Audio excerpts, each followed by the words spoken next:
Bien, ¿en qué capítulo estamos?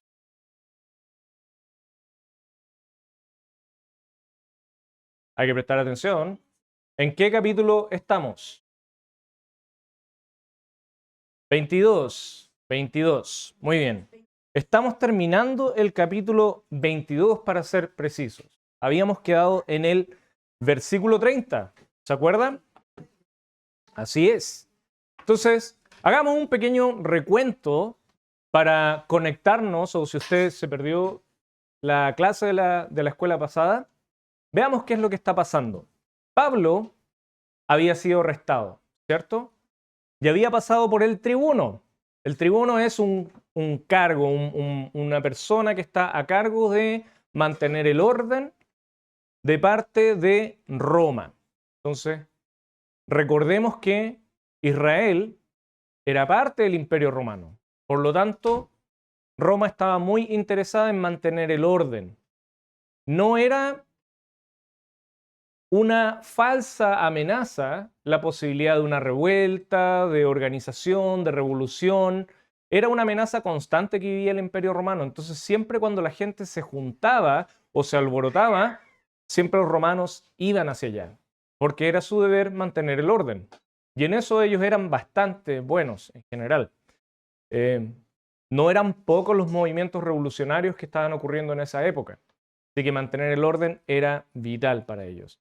Sin embargo, cuando ellos se encuentran con Pablo, ¿qué les llamó la atención? ¿Se acuerda usted?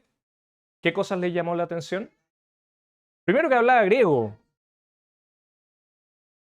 Segundo, que no era un alborotador político, sino más bien sus cuestiones, sus temas eran religiosos.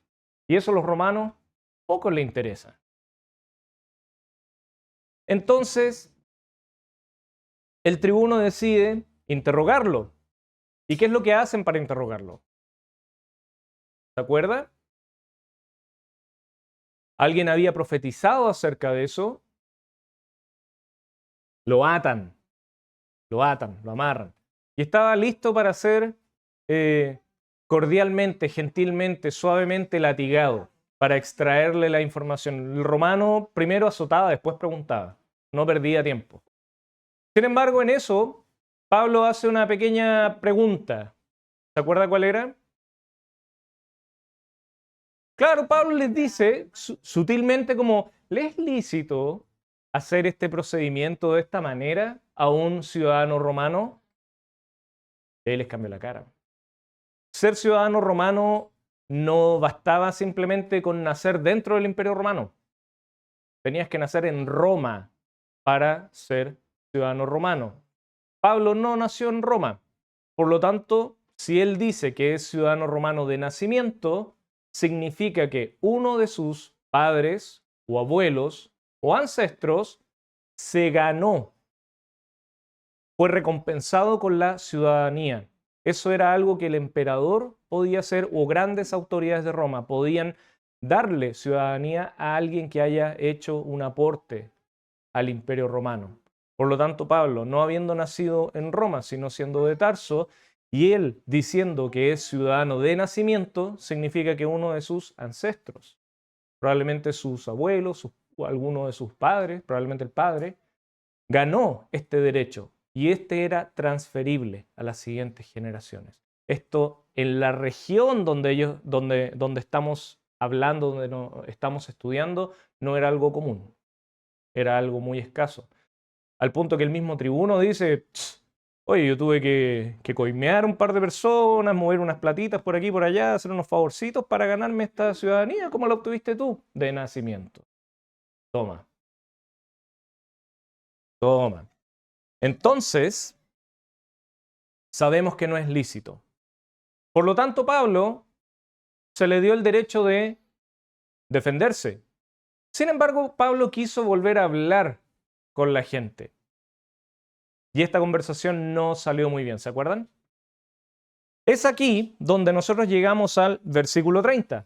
Y leamos qué es lo que dice ahí. Dice, al día siguiente, queriendo saber de cierto la causa por la cual le acusaban los judíos, le soltó, aquí estamos hablando del tribuno, las cadenas y mandó venir a los principales sacerdotes y a todo el concilio, y sacando a Pablo, le presentó ante ellos. Entonces estamos hablando aquí de la mañana o la tarde de ese día, en donde el tribuno dice, bueno, ya estamos tratando de interrogar a Pablo, no sabemos qué está ocurriendo, tratamos de escuchar a la multitud, era imposible porque todos estaban gritando, actuando de forma poco civilizada. Veamos qué es lo que dicen las autoridades de los judíos, las autoridades religiosas de ellos. Entonces, se suelta Pablo y va al concilio. ¿Qué es el concilio? ¿Qué es esto del concilio? El concilio es lo que se le conoce como el Sanedrín. ¿Ha escuchado ese nombre antes? El Sanedrín. Y este grupo es tremendamente importante dentro de la sociedad judía. Está compuesto de todas las autoridades judías de la época, pero no los reyes, ¿ya? Y este concilio, que involucraba a los líderes de la comunidad, ellos tenían la función de llevar a cabo juicios cívicos cuando habían situaciones problemáticas dentro de la sociedad, alborotadores, o había que tratar temas doctrinales o conflictos religiosos. Este era el concilio que tomaba cartas en el asunto y ejecutaba los juicios. Ellos tenían que actuar de día, porque ellos se regían en base a la ley de Moisés. La ley de Moisés especifica cómo se deben llevar a cabo los juicios, la forma en que debe ser. Y estas reuniones eran de día, por eso Pablo es llevado de día. Importante. Por eso no es menor considerar que no fue normal que Jesús haya sido llevado al concilio de noche. Eso no iba acorde a la ley. Así que ese juicio en sí ya era inválido, nulo. Era un juicio que no tenía sentido porque fue hecho en la noche. Entonces, es importante entender cómo se comporta el Sanedrín, cómo funciona. Se componía alrededor de 70 personas, más el sumo sacerdote, que era la autoridad máxima religiosa y política del mundo judío. Entonces estamos hablando de 70 personas, 71 personas, con autoridad, con relevancia. ¿Por qué estoy hablando de esto? Porque ahora Pablo tiene una oportunidad única. ¿Cuál era el gran anhelo que tiene Pablo? ¿Cuál era el anhelo de Pablo? ¿Qué es lo que siempre hace al llegar a una ciudad? ¿A quién quiere alcanzar? ¿Ah? No quiere alcanzar a los gentiles. Él sabe que ese es su llamado, pero él tiene una costumbre. ¿Cuál es su costumbre? ¿Cuál es su anhelo? ¿Cuál es su deseo? Quiere salvar a su pueblo. Pablo cumple su misión y él predica a los gentiles, pero él tiene un deseo en su corazón, que lo dice en la Biblia incluso, hablando con respecto a sus compatriotas, que su deseo por predicarle el evangelio a su pueblo, a los judíos, es tan grande que él mismo dice, si fuera por mí, yo estaría dispuesto hasta irme al infierno por ustedes, cosa de que ustedes puedan ser salvos. Así es como Pablo amaba y así es como él tenía presente su nación en su corazón. No es que él no amara a los gentiles, Pablo amaba a los gentiles, pero su corazón temía, tenía un peso, tenía un deseo profundo para que su nación, por ser pueblo escogido de Dios, pudieran estar en el lugar correcto, pudieran servir al Dios al cual ellos dicen creer. Pablo tenía un deseo especial por los judíos. Y eso es interesante porque yo no sé cuántas personas, yo puedo orar por mis familiares, yo puedo orar por mis amigos y con fuerza. Yo realmente anhelo que ellos conozcan al Señor. Pero yo no me iría al infierno por ellos. Como si el Señor me dijera, ya, pero ¿y si hacemos un cambio? No, mira, sigamos orando mejor. Entonces, Pablo no. Pablo sí está dispuesto a ir al infierno por sus seres queridos, sus compatriotas. Ahora, ojo, esto es una expresión. No significa que teológicamente es correcto lo que dice Pablo o que es posible. Entonces, para que después no piense como, entonces puedo hacer un cambio, o qué pasa si... No, es simplemente una forma en que Pablo, de corazón, expresaba este sentir. Incluso si se pudiera, yo estaría dispuesto a irme al infierno por ustedes. Así era como Pablo amaba a esta gente. Por eso es que hay que considerar lo importante que es esta ocasión. Porque Pablo, teniendo este corazón por los judíos, que incluso habiendo sido golpeado, casi medio muerto, va por el round 2 y se pone enfrente de ellos con el tribuno respaldándolo y les habla de nuevo. Yo les habría dicho, ahora van a ver. Pero Pablo no, les habla de nuevo y ahora va al concilio. Pablo va a hablar con las 70 personas más poderosas de Jerusalén, de Israel. Y él va a utilizar esta oportunidad para predicar el Evangelio. Seguramente, no lo dice el texto, pero Pablo estaba consciente de la profecía que se le había dado, de que iba a ser atado, de que iba a padecer. ¿Y se acuerdan qué fue lo que Pablo dijo cuando le dijeron, Pablo, no vayas porque lo vas a pasar mal? Te van a encarcelar, te van a torturar, vas a padecer. ¿Se acuerdan lo que dijo Pablo? Yo estoy dispuesto a morir, a entregar mi vida por el Señor. Y aquí está el momento. No lo dice el texto, pero es muy probable que Pablo haya dicho, ahora voy a hablar delante de las 70 personas más influyentes de la nación. Voy a poder predicarles el Evangelio. Y seguramente es muy probable que Pablo haya pensado, para este momento me llamó el Señor.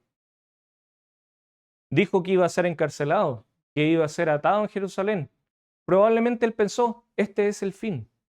Y tal vez, incluso hasta se acordó de Esteban. Que Esteban también fue ejecutado por orden de este mismo Sanedrín. Ellos fueron los que autorizaron la muerte de Esteban. Entonces probablemente Pablo, dentro de las posibilidades, él consideraba, bueno, ya estoy amarrado, ya estoy preso, ya llegué a Jerusalén, ahora el final, el broche de oro, para que entendamos la importancia que tiene este momento. Entonces vamos al capítulo 23, en donde Pablo comienza su discurso y dice, he aquí el momento, la hora de la verdad. Entonces Pablo, mirando fijamente al concilio, dijo, varones hermanos, yo con toda buena conciencia he vivido delante de Dios hasta el día de hoy. ¿Qué es lo que Pablo está diciendo con esto? Es como, viene con buena conciencia. O sea, si él va al concilio, él no va como un criminal como ellos piensan. Él no va con algo de lo cual se le pueda culpar. Él está diciendo que delante de Dios él es inocente.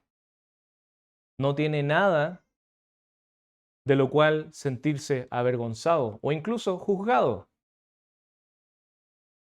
Entonces, así es como él comienza este discurso. Y el versículo 2 dice, el sumo sacerdote Ananías ordenó entonces a los que estaban junto a él que le golpeasen en la boca. O sea, Pablo había recién comenzado su gran discurso y se fue, como se dice en Chile, de combo en loci. Se fue de una bofetada, puñetazo en la boca. Esto no pasó con Esteban. Esto fue algo que probablemente Pablo no tenía contemplado. Ni siquiera había empezado su discurso y lo hacen callar. Y no de cualquier manera, de un golpe en la boca. ¿Quién ordenó esto? Yo no escucho. Ananías. ¿Quién era Ananías? El sumo sacerdote no tiene cualquier rol en el Sanedrín. Él es el jefe, él es el juez principal. Es como si habláramos de una corte, es como el juez de la Suprema Corte, el juez máximo. Por lo tanto, ¿qué piensan ustedes? Si estamos en un tribunal con todas las autoridades de Israel.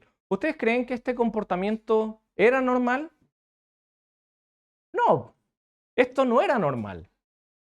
Menos que el juez se agarre a combos con el imputado, ¿cierto?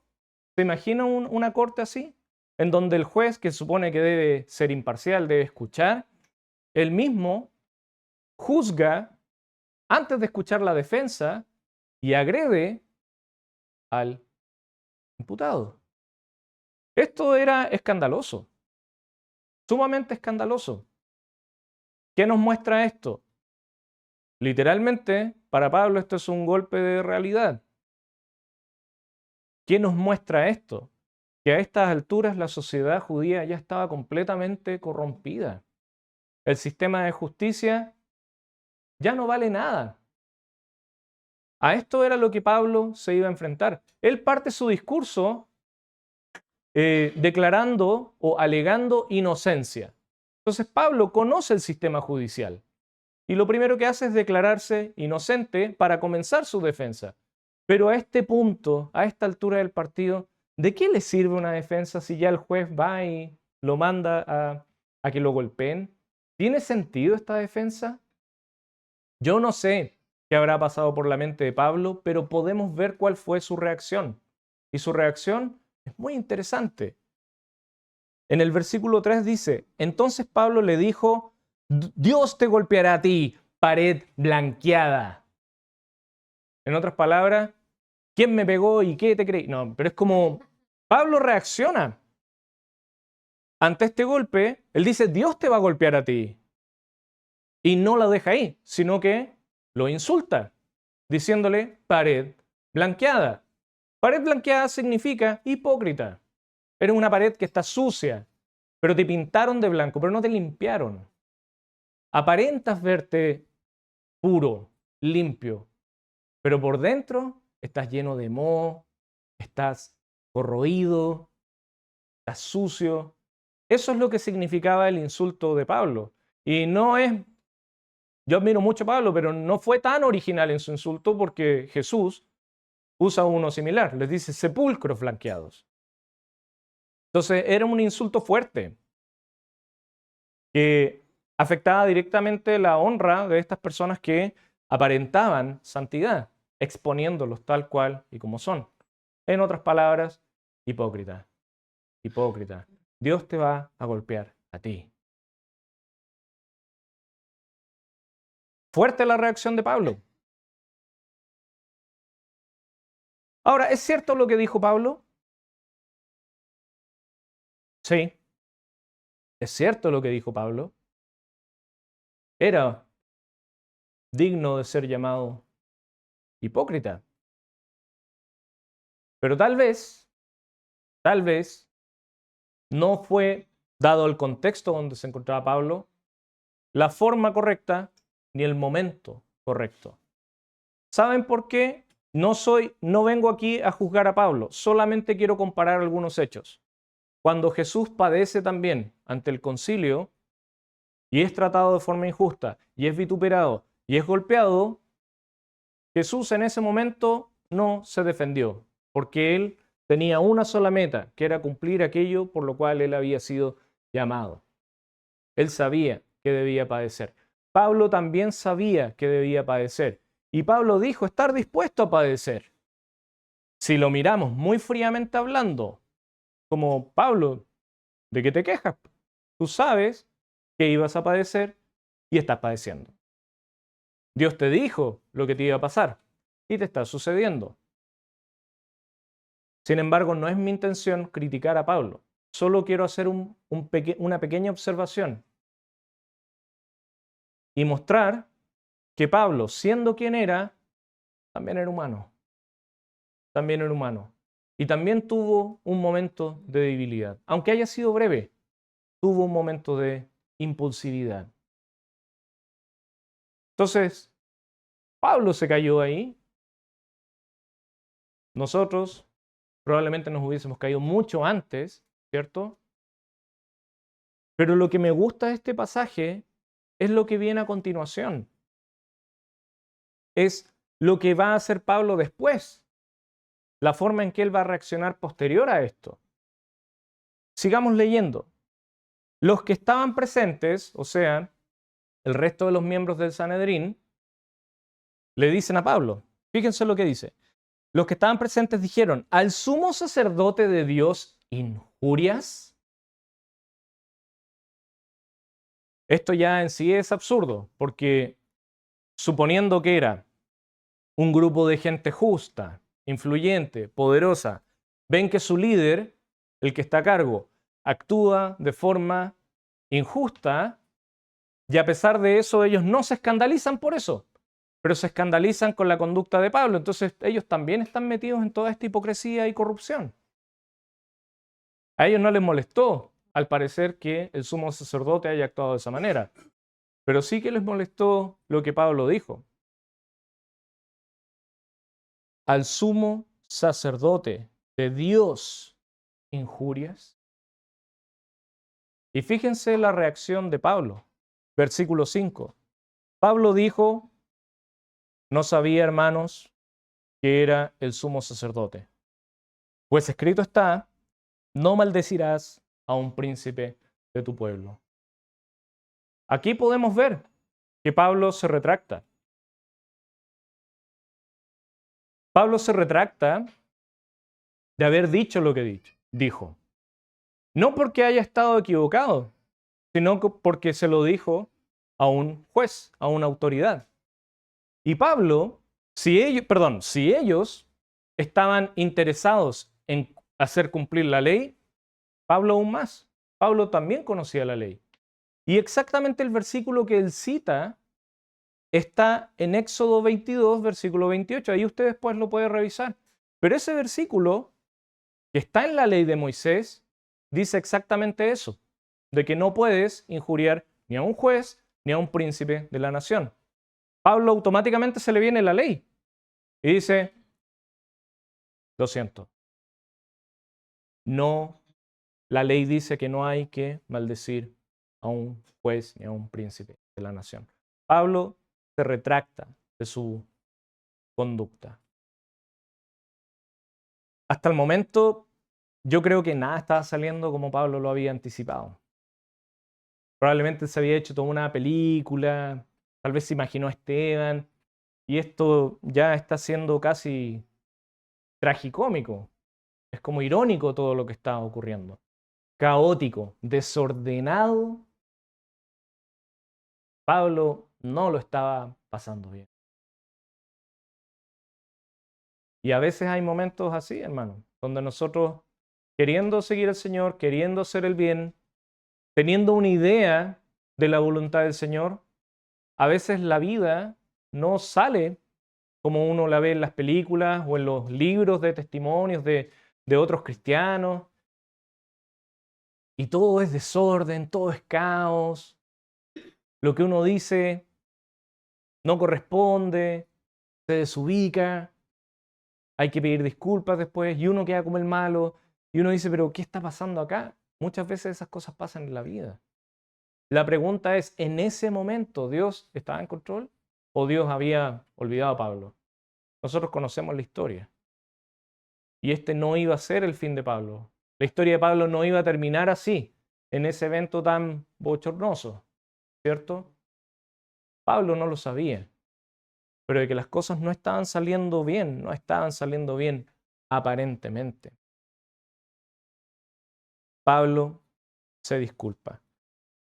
Lo interesante es que él dice, no sabía, hermanos, que este era el sumo sacerdote. Y aquí me voy a salir un poquito de la historia, ¿ya? Porque tiene que ver un poco con lo cultural. ¿Cómo Pablo siendo fariseo? Y no cualquier fariseo. Según sus palabras, cito, fariseo de fariseos. O sea, siendo capo, siendo experto. ¿Cómo Pablo, siendo fariseo de fariseos, no reconoció que el que estaba delante suyo presidiendo el Sanedrín era el sumo sacerdote? Pablo estará siendo sarcástico, se estará haciendo el inocente. ¿Qué estará pasando? La verdad, hermanos, es que no lo sabemos.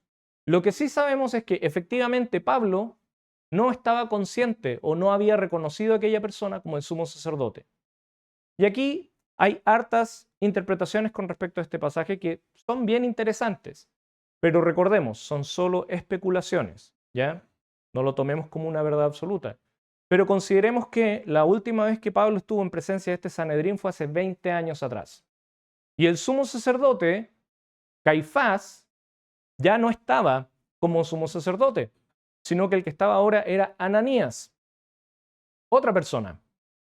Y ahí podemos estudiar qué vinculación tenían ellos dos, pero el sumo sacerdote de la época era ahora Ananías, otra persona. Entonces, puede ser que Pablo no haya estado al tanto de este cambio. Puede ser. Otra posibilidad es que todo estaba hecho un caos y tal vez ya ni siquiera se podía entender quién hablaba, quién estaba ahí delante. Pero otra posibilidad bastante interesante es que Pablo da registro de que él tenía algunos impedimentos a la vista, que aparece en Gálatas. Entonces posiblemente Pablo no pudo ver bien simplemente. Tal vez no veía de lejos, no sabía y no reconocía la voz. Y sumémosle que él había sido brutalmente golpeado. A lo que voy es que hay razones para pensar que lo que dice Pablo es cierto, que él genuinamente no sabía quién era. Pero Pablo entendió una cosa, ya este caso no lo puedo abordar de la misma manera. Antes Pablo estaba mirando hacia su inocencia, estaba mirando hacia Dios, estaba mirando hacia el mensaje que él quería decir. Pero algo en Pablo le dijo que esto ya estaba perdido, que no tenía sentido. Y ahora Pablo empieza a prestar atención a las personas, empieza a mirar a las personas y se da cuenta de algo muy importante.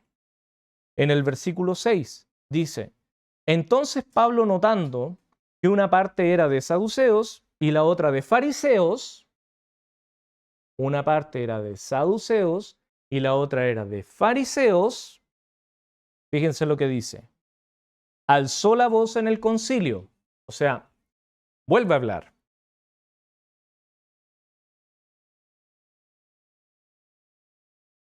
Alzó la voz en el concilio, varones hermanos, yo soy fariseo. O sea, ¿quiénes estaban en el concilio? ¿Cuáles eran los grupos? Estaban los fariseos y los saduceos. ¿Y qué es lo que hace Pablo con esto?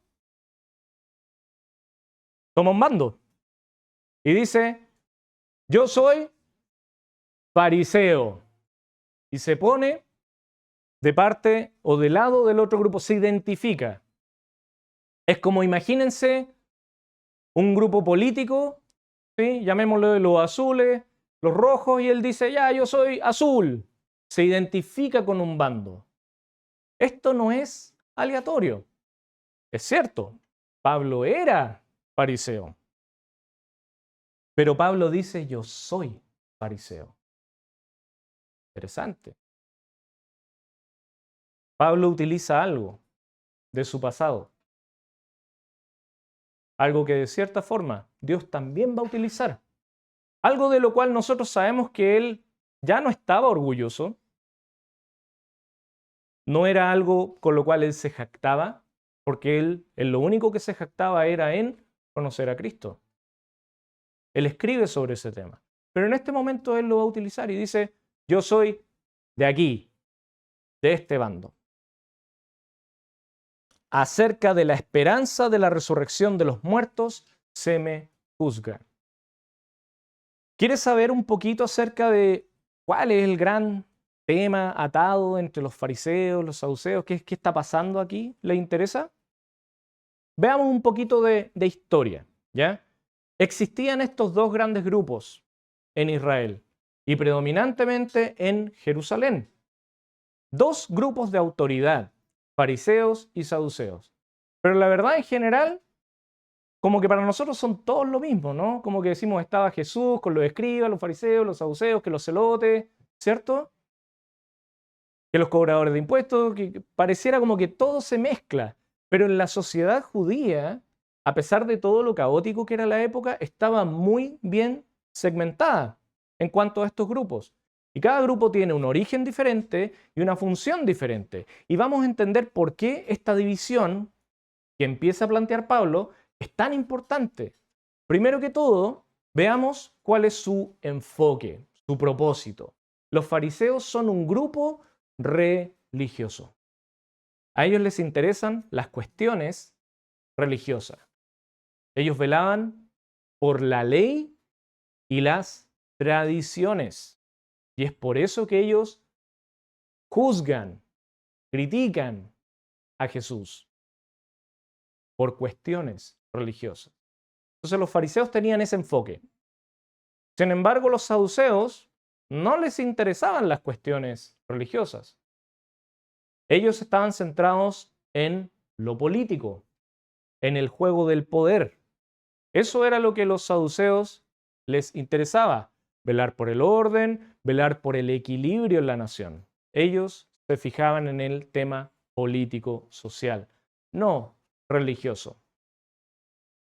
Y les va a llamar mucho la atención cuando veamos cuál es el origen de los saduceos, porque pareciera contradictorio. Veamos quiénes son entonces los fariseos. Los fariseos eran personas de distintas tribus de Israel, no eran necesariamente de una tribu u otra, pero eran personas que estudiaban la ley, pero no como uno que de repente estudia la Biblia. Estos tipos eran doctores en la ley. Era como que dijéramos doctorado en la ley. Ellos dedicaban ese nivel de estudio, tiempo y dedicación a la ley, pero juntamente con la ley, las tradiciones.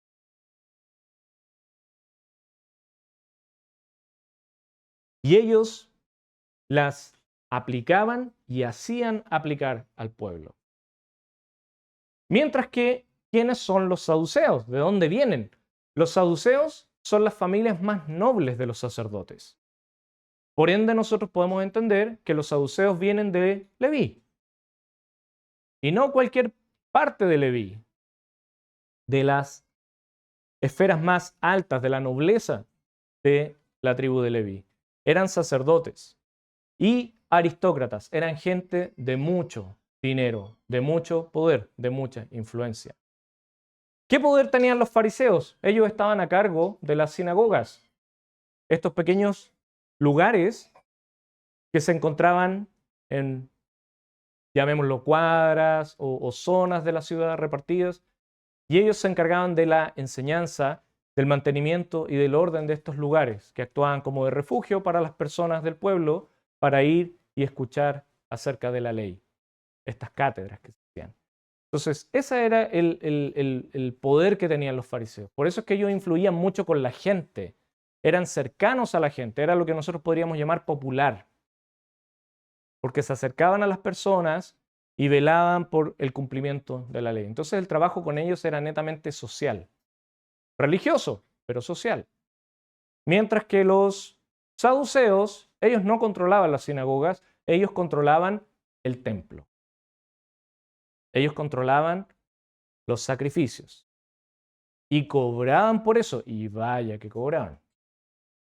Entonces, para ellos, el templo era su trabajo y era también su fuente de ingreso y de poder, porque la gente a veces viajaba de todas partes de distintas regiones solamente para poder hacer sacrificios. Entonces, el poder de los saduceos era muy, muy grande. Ahora, contradictoriamente o irónicamente, los saduceos no les interesaban mucho los asuntos religiosos, sino más bien la administración del templo y el cumplimiento de los sacrificios. Pero ellos no estaban tan preocupados de asuntos religiosos por el hecho de que ellos, por ejemplo, solamente creían en el Pentateuco, o sea, los primeros 5 libros de la Biblia. Pero los profetas, los libros escritos por los reyes, los otros documentos históricos, para ellos no tenían mucha validez. Y de la misma manera, tampoco las creencias de la gente. Mientras hicieran sacrificios y se cumpliera lo que dice el Pentateuco, todo bien.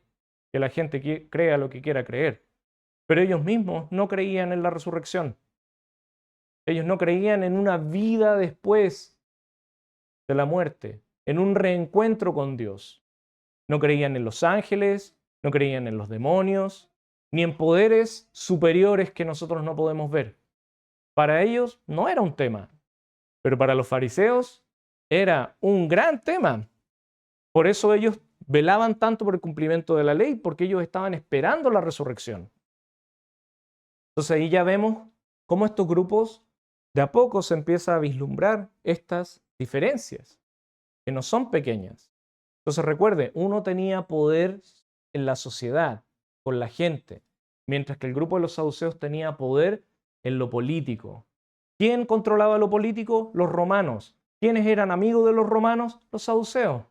Porque a ellos les interesaba mantener el orden y la paz, lo que nosotros llamamos el status quo.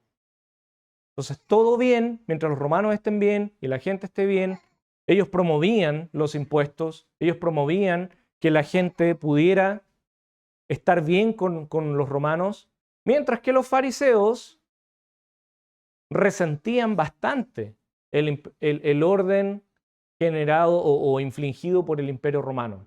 Y eso es muy interesante. Ellos no llamaban abiertamente a desobedecer a los romanos, pero siempre estaban instigando.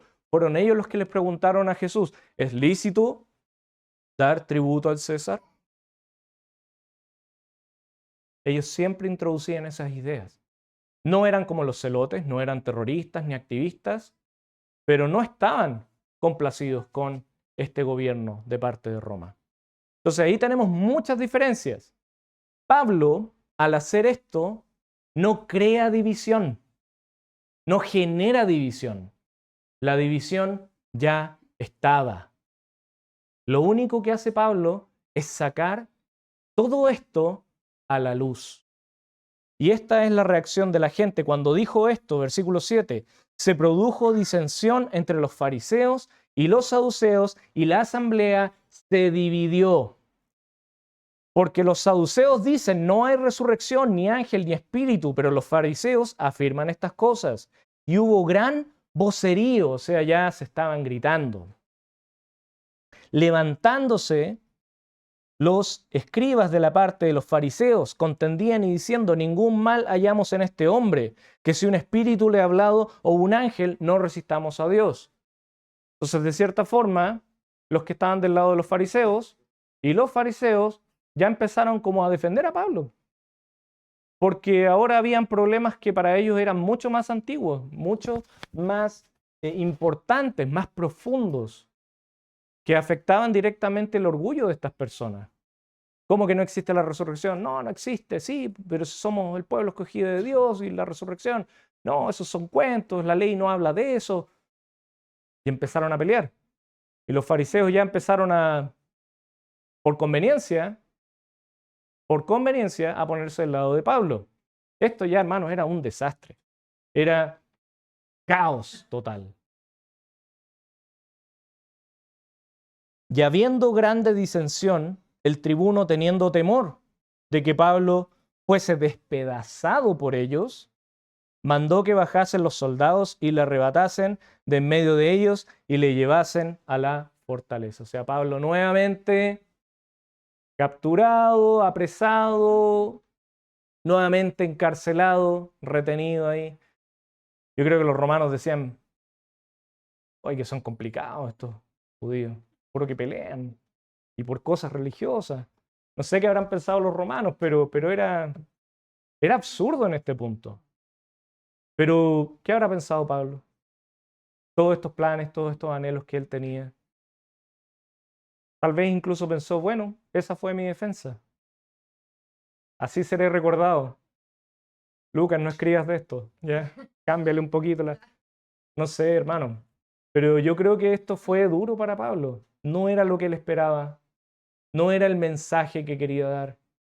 Y todo terminó en caos. Y él nuevamente encarcelado.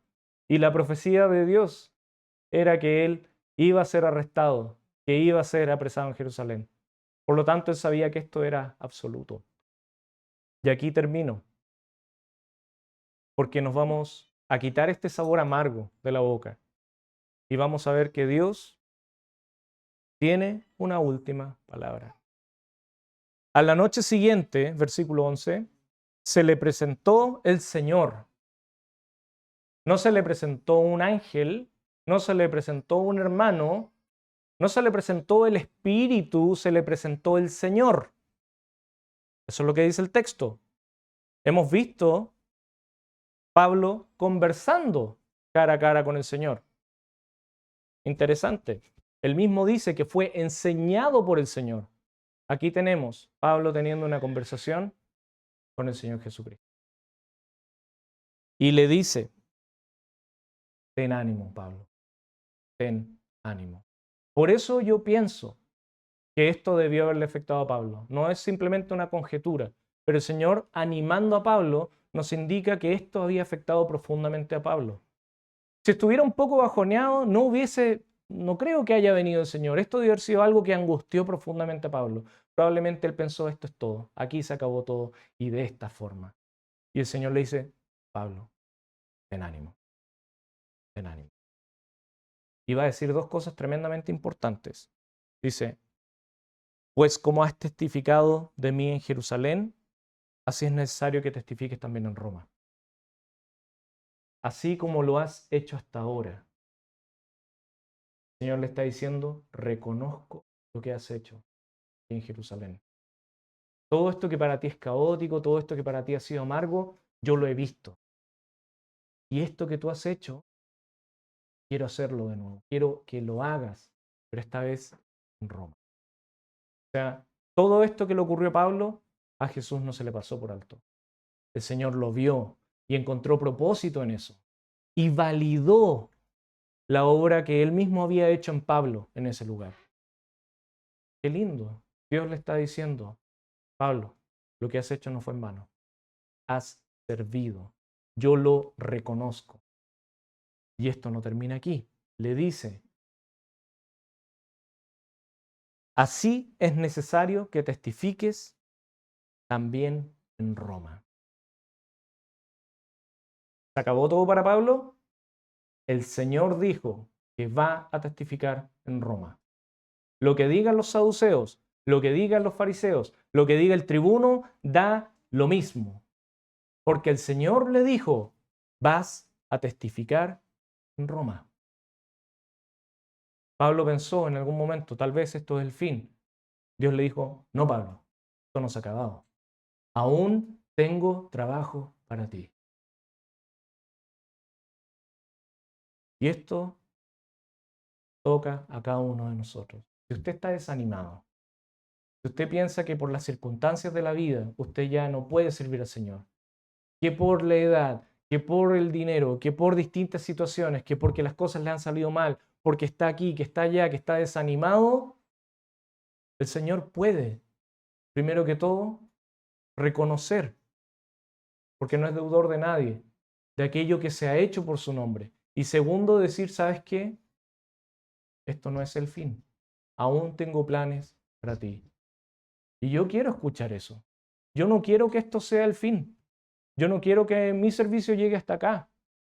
Yo quiero seguir trabajando para la obra del Señor. Quiero ser usado para Él. Usted, hermano, no se rinda. No baje los brazos. No diga, bueno, hasta aquí llegué. Esto es todo lo que el Señor tiene para mí. Anhele más. Busque más al Señor. Clame más al Señor. Porque Él, a pesar del caos, a pesar de algo que parece no tener propósito, Él puede hacer una obra increíble, pero la va a hacer Él. No la voy a hacer yo, no lo va a hacer usted. Pero tenga ánimo, no se rinda. Aún podemos servir al Señor. Mientras quede energía, mientras tengamos voz, mientras tengamos cerebro para estudiar, para leer la palabra. No digo que vamos a ir a Roma, que vamos a cambiar el Vaticano, no estoy hablando de eso. Pero tu Roma puede ser tu familia, tu Roma puede ser tu trabajo, tu Roma puede ser cambiar y dejar esos pecados que pensaste que nunca ibas a poder dejar. Si estás vivo, el Señor aún tiene planes para ti. Amén. Bien, pasaje interesante. ¿Dónde están los niños? Están en Roma. Vamos a buscarlo. Bonito este pasaje. Y ahí vamos a tener más, vamos a continuar esta historia, ¿ya? ¿Preguntas? ¿Comentarios? Bien.